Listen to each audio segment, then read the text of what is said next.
Hello friends, welcome back to my channel RK study.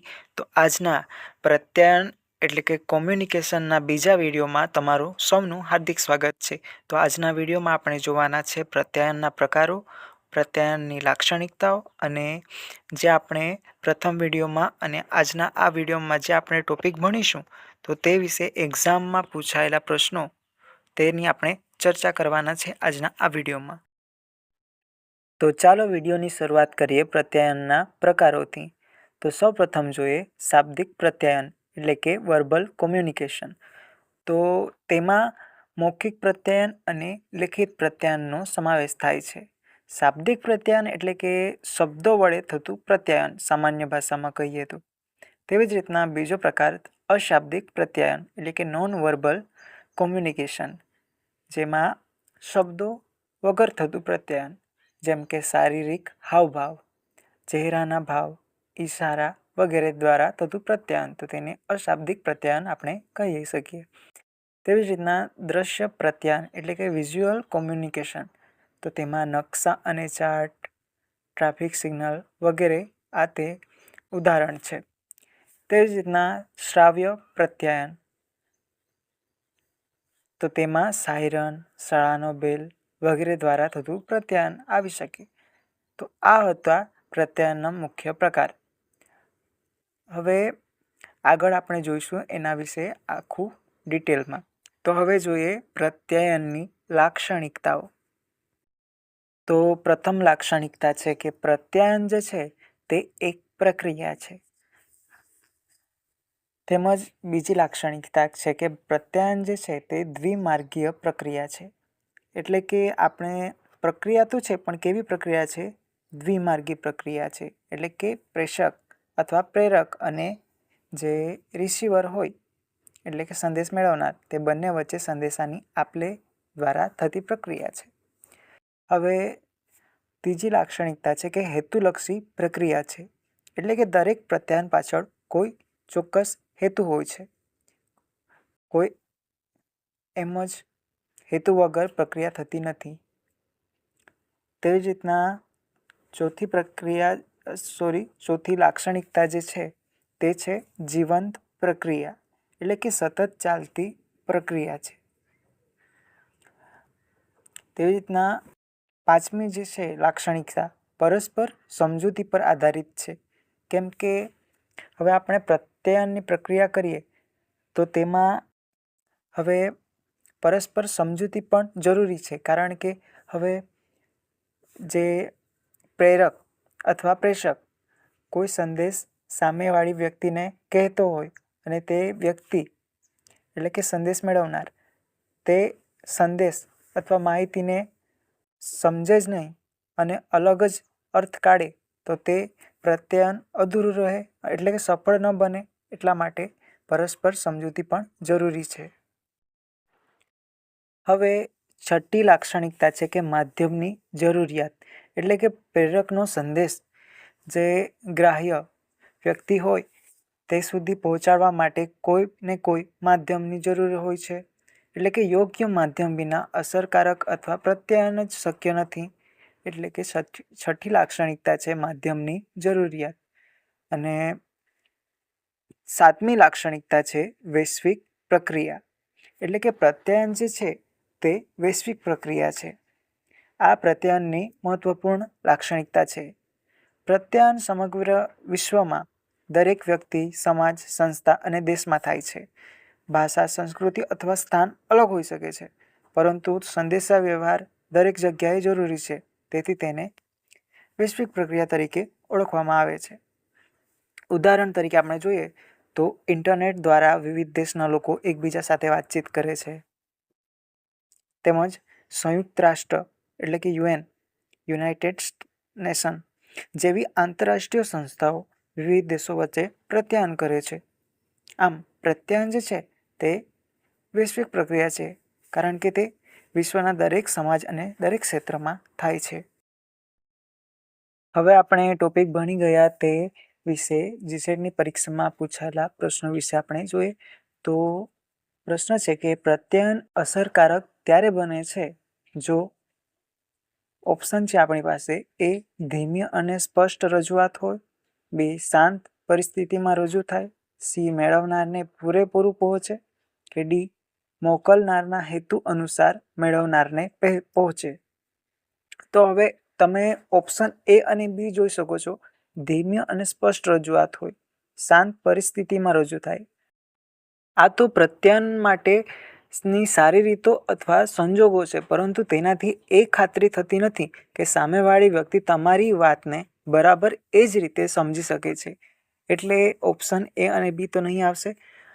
હવે વિકલ્પ C એટલે કે ઓપ્શન સી જોઈએ તો મેળવનારને પૂરેપૂરો પહોંચેનો અર્થ એ છે કે સંદેશો પૂરેપૂરો મળી ગયો છે.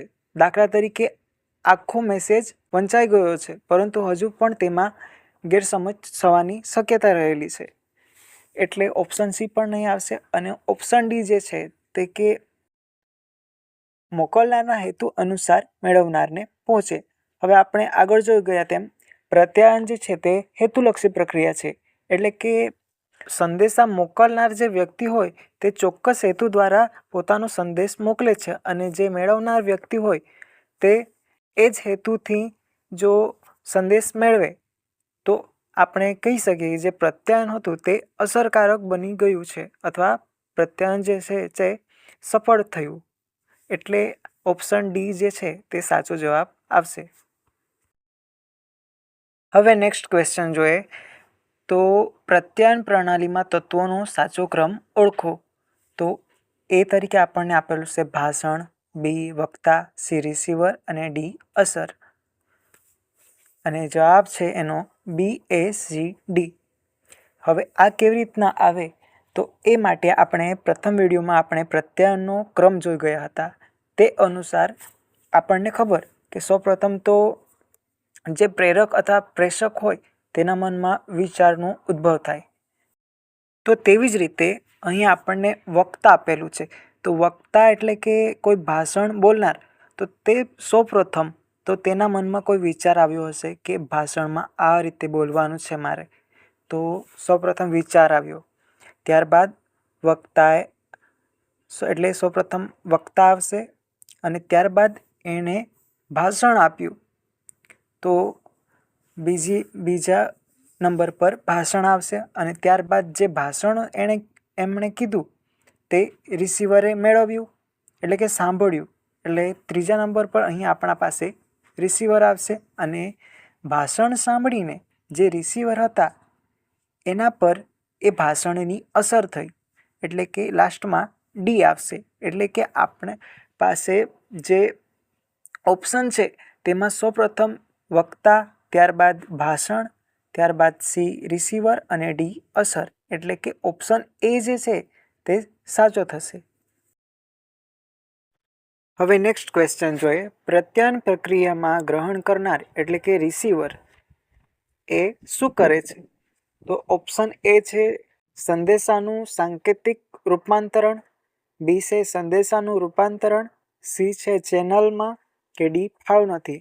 હવે તમને કોઈક વાર એવું બને કે ગુજરાતીમાં સવાલ અને જવાબ વાંચ્યા છતાં તમને કંઈ સમજ નહીં પડે, તો જે ઇંગ્લિશનું જે ટ્રાન્સલેશન અહીં આપેલું છે તો તે એ ફાઇનલ ગણાશે. એટલે in the process of communication the receiver encodes the message.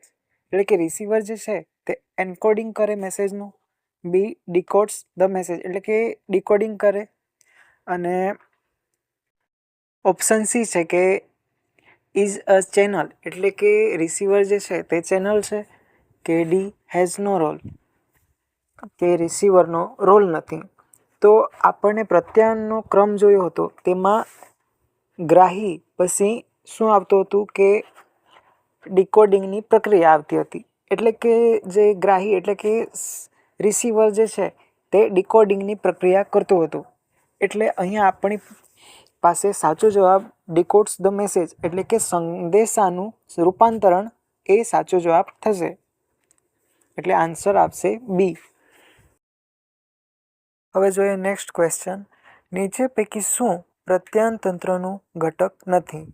એ મોકલનાર, બી સંદેશ, સી પ્રતિપૃષ્ટિ, ડી સુદ્રઢક. હવે આપણને પ્રતિપુષ્ટિ અને સુદ્રઢક આ શબ્દ છે તો આપણને હવે નવા લાગે, તો આપણને ખબર ક્યાંથી પડે કે કયો આન્સર જે છે તે સાચો આવશે. તો એ માટે મેં તમને કીધેલું કે કોઈ વાર આપણને એવું બને કે ગુજરાતીના શબ્દો આપણને ખ્યાલ ના આવે, તો તે માટે આપણે ઇંગ્લિશનો સહારો લેવો. તો which of the following is not a component of a communication system?